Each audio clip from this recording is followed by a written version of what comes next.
Bismillahirrahmanirrahim. Welcome back to my channel. I'm back with a video on the application of software-defined radio, and this video is going to be on RF mapping. And basically what RF mapping does, it helps you actually see the signal which exists in the air. So for example, if you want to conduct analysis and if you want to measure the signal strength, or you want to visualize that signal, you can also do that using RF mapping. There are basically, it is quite useful for different application, but generally this involves 4 different type of steps. The first step is basically like your signal scanning, and the second step is basically your data logging. So you're trying to scan the signal that you're interested in, and then you want to log up that signal, which means you want to save a file or something like that. You want to look at the signal strength versus the frequency, just like a video that we have done using HackRF. Third thing is you want to visualize those signals. And the fourth thing is actually the location of those signals using geolocation. And that is sort of like optional. You basically do it with GPS. In order for me to perform RF mapping, I'm going to use 2 different setups. I'm going to use 2 laptops. The first one will be connected to my PlutoSDR, as you can see the connection here.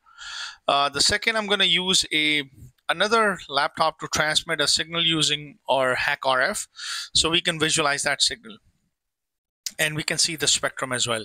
So let's just quickly walk into it. I'm going to use a tool called SDR++, which is available in Dragon OS Focal. Everything comes pre-compiled. So SDR++, that's the tool I'm going to use. I have my PlutoSDR, which is connected. So once this open up, all you need to do, make sure your PlutoSDR is connected, or HackRF. Just simply go to sources and you're going to select your device. So in our case, we're going to select PlutoSDR. Once we select PlutoSDR, I'm going to choose the sample rate to be around 8 megasamples or 8 megahertz. And that's about it. And I'm going to hit play.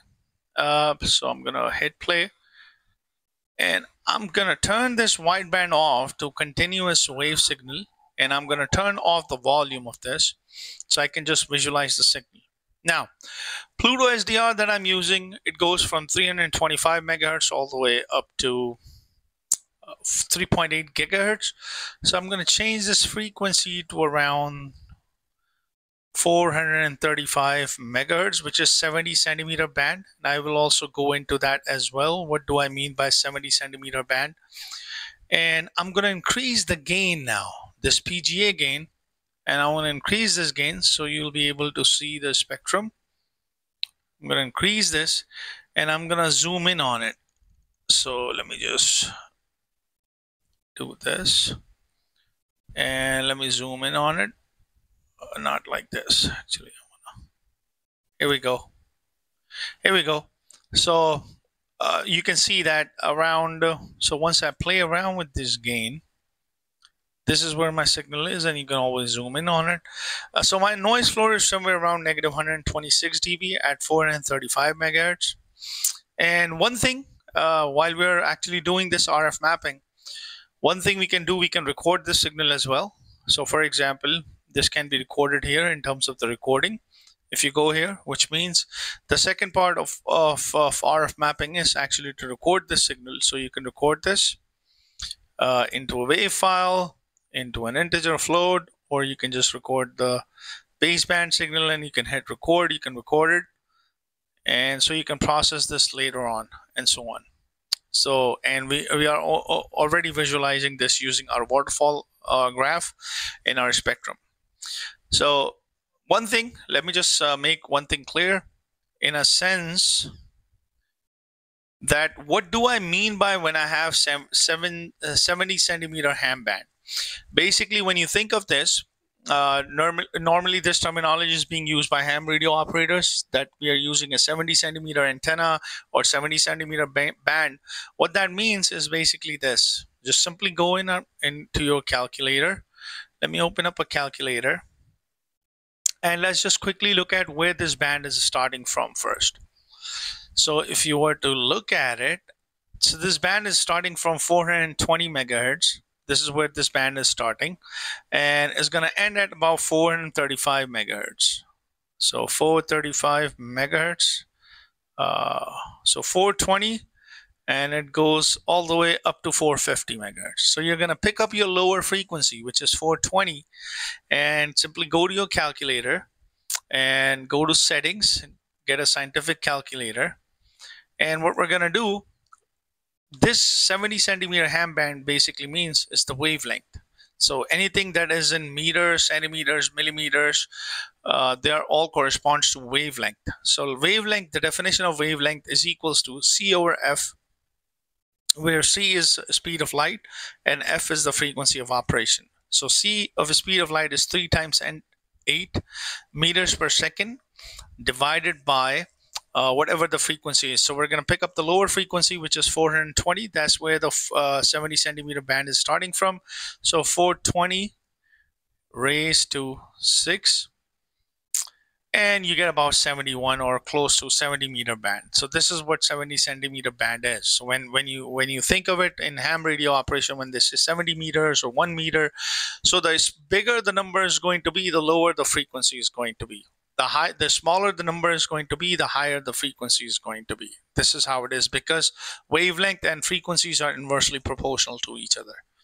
So having that said, let's just keep this aside and let's just try to increase the frequency. Let's see what other bands do we have. Let me just zoom out on it a little bit, and let me decrease the gain a little bit. Go around 40.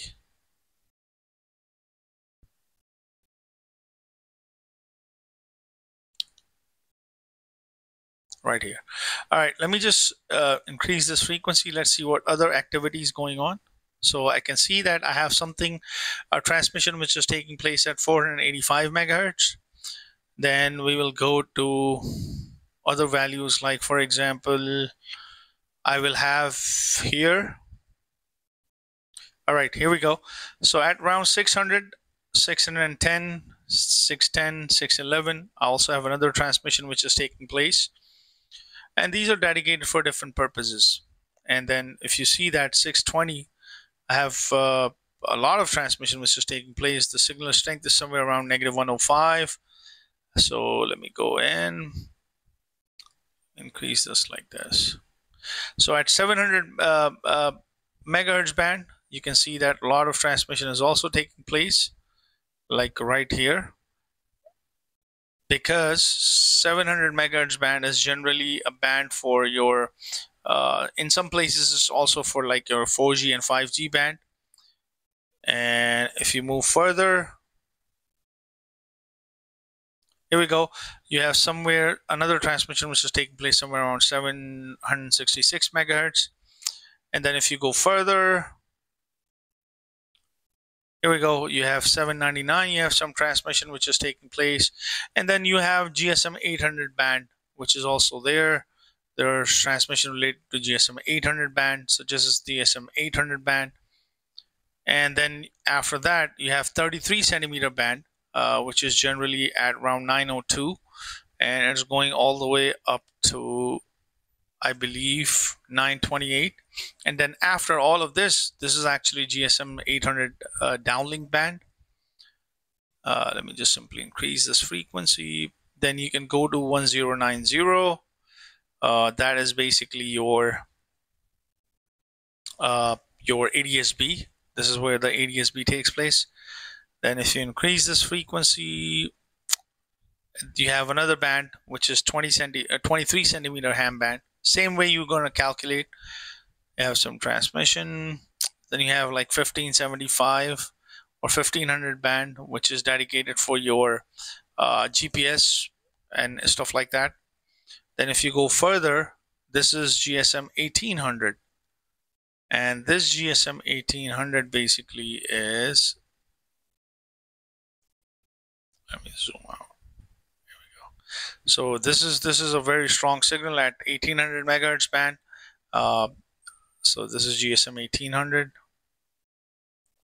So if you go further, let me zoom. Here we go.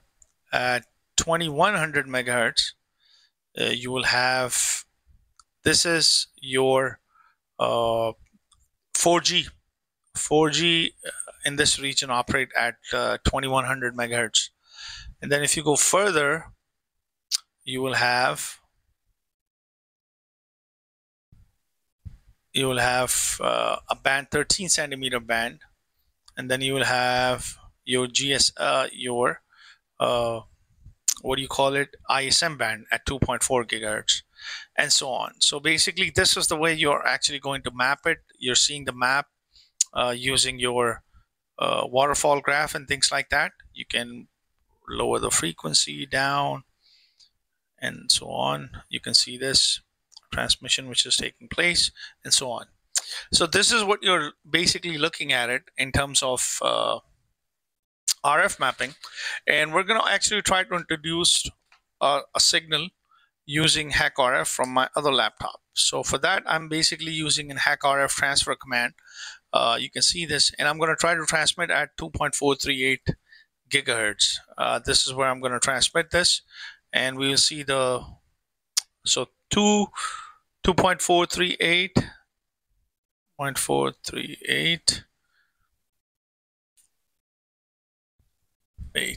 and I'm going to start transmitting it. Let's just watch it, what happens to the transmission. Here we go.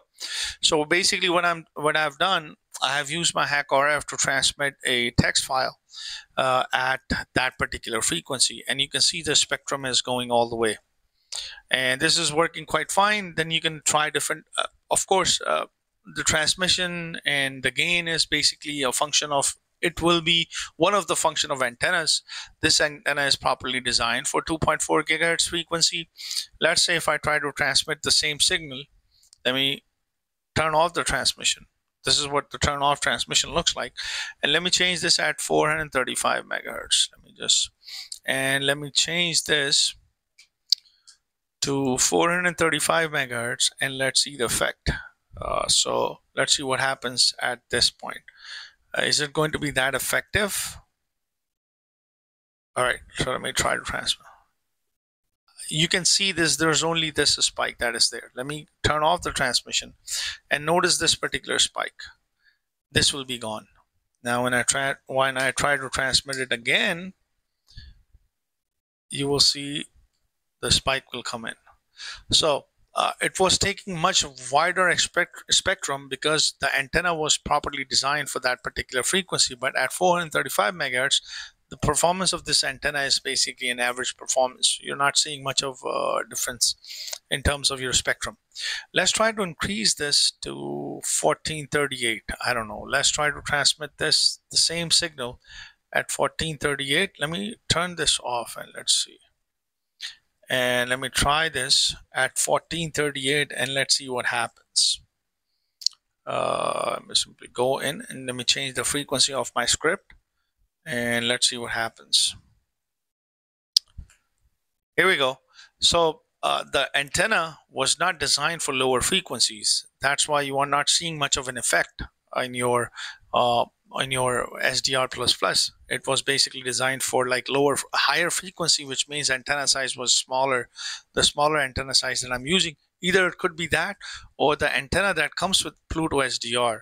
That is actually a general purpose antenna for that. So I hope you like this small tutorial on RF mapping. So what we have covered basically actually to visualize your signal, you can save your signal, and you can monitor your signal. You can do signal scanning. That's what we have just performed. You can do data logging. You can record this and it will be recorded here. So right now I'm recording it, and then you can look at it in CSV format and things like that. And we're performing visualization at the same time. And then you can also do geolocation, which is basically an optional thing when you pair it up with GPS and stuff like that. So I hope you like the small tutorial on RF mapping. If you have any questions, just leave it in the comment section. And please don't forget to like and subscribe to my channel.